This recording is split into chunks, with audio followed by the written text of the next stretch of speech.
Charl, I'm sure in the 17 years of this project, there were many challenges. The number of challenges in this project, well, let's just say it was almost ridiculous.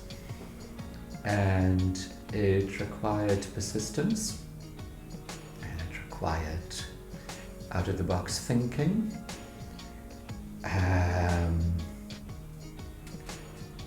It required tremendous commitment to see all those problems through.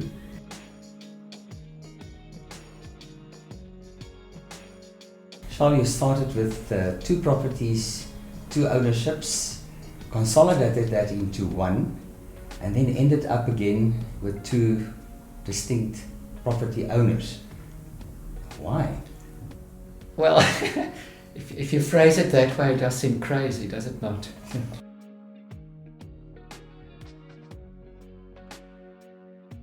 So the history is, initially my client bought a bit of private land, then my client bought a bit of city street. Now, those were both rezoned and amalgamated.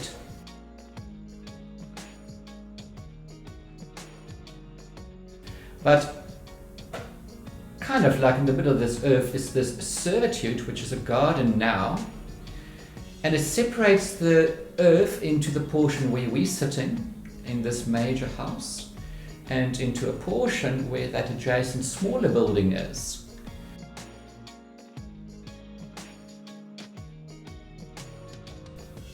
When we started off on the project, the outright permission was for single ownership only. And then my clients said, well, why not change the ownership into one owner for the larger building and a separate owner for the smaller building? We found a way to use existing legislation that is usually applied to rural farming in a new, innovative way in the city. So we did create dual ownerships. So there is an owner on the main house now, there is an owner on that adjacent building.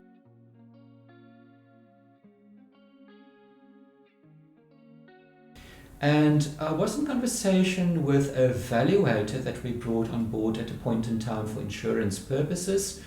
And it was quite interesting. Now, she is an expert witness in court cases.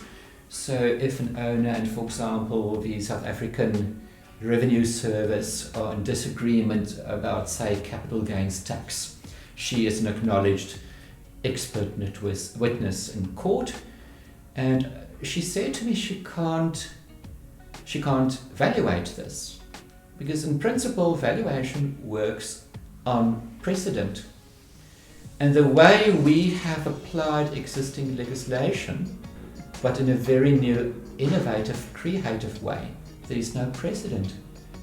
So we've actually set a new benchmark here for what can be done legally in this country as far as property ownership is concerned. Well, it seems to me that you've basically created or achieved the impossible. At times I thought we were a bit on a wing and a prayer. But we got there.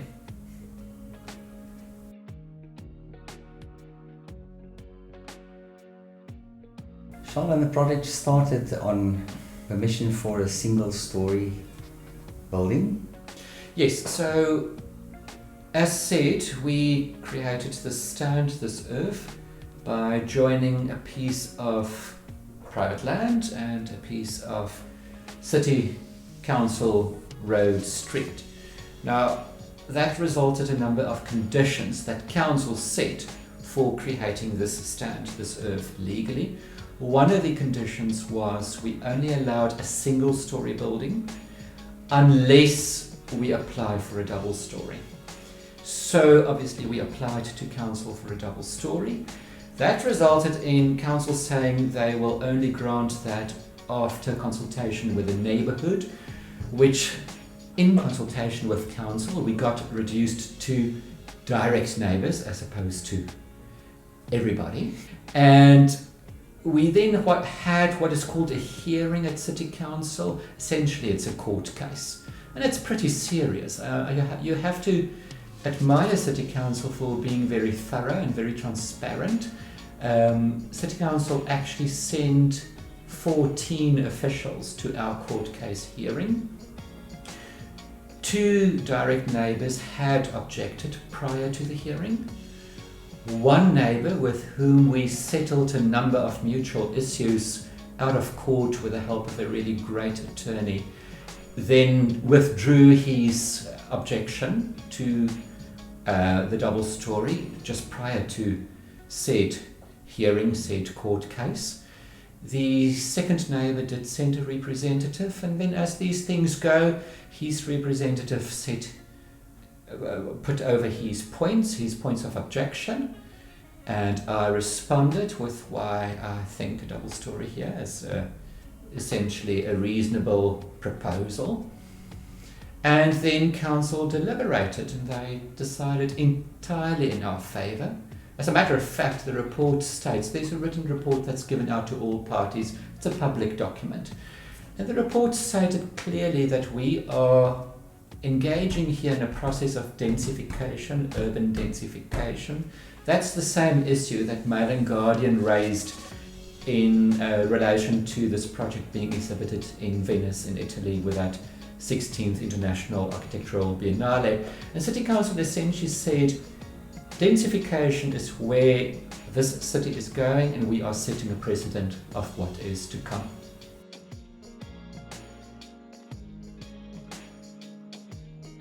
Charl, you had 2 zoning certificates for this specific property. How did that happen? Well, let's start off with what is a zoning certificate. So a zoning certificate is issued under town planning, and those essentially communicate the parameters that your local authority sets, what you may or may not do on a particular property. So typically it would look at what percentage of the earth may be covered by buildings, what's the maximum height of the buildings, etc, etc, etc. But the point being, because we created this earth from a bit of leftover garden to the one side and a bit of City Council Street from the other side, there's what I refer to as an invisible line where we joined the 2 parcels of land.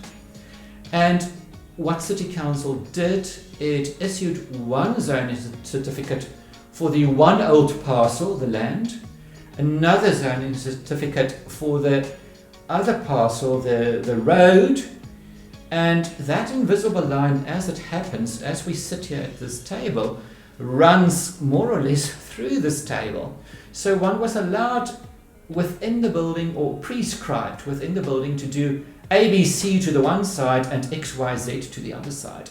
And that just becomes quite a balancing act. It's tricky. You've got to keep those balls in the air and reconcile 2 sets of prescriptions and still come up with a building that is coherent. But we did it.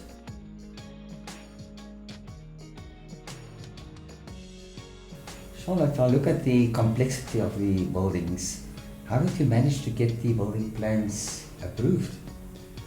Well, through an interesting process. So all in all, we went through 3 rounds of building plan approval. I don't recommend this, by the way, but at times when you're faced with very complex buildings, then you can't avoid that. And look, building plan approval is always an interesting challenge. It's essentially you hand your plans to an authority and it's out of your control. Normally a 4-bedroom house in a suburb, you would document and say 4 or 5 large sheets of documentation.